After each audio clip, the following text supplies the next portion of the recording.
Hey, Internet. So, today's topic is about what happens with an infinitely inexplicable God.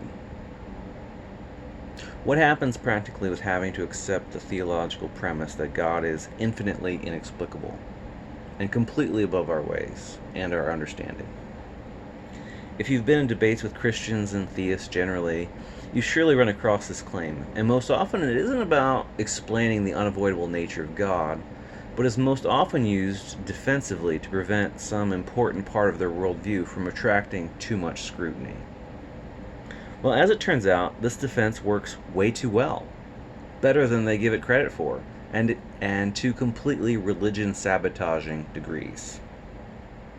I wrestled with this as a Christian, trying to get some idea of whatever might constitute ascribing probable intentions to God. And I'd come up with something on a given topic, and then I'd have to add that claim into my assessment.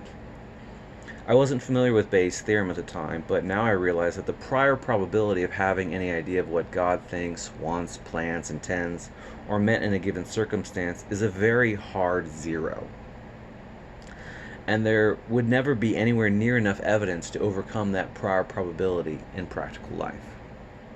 And hence, feeling like you can at all in any way get onto some meaningful wavelength with God is completely flatlined. Practical religion just has to close shop and go home at that point. Religious people overcome this obstacle fallaciously. They don't apply it to the revelation itself. Would God use revelation? Impossible to know. Would God communicate at all and through any means? Impossible to know. Would God communicate but only do so in riddles, metaphors, and mystical misunderstandings? Impossible to know. A young earth creationist is certain God would just tell it like it is in the Bible. Impossible to know. A day-age creationist or a theistic evolutionist is certain modern science can fit right in with the revealed version. Impossible to know. A liberal theologian is just fine with a God who uses forgeries and historical lies to communicate his divine message. Impossible to know.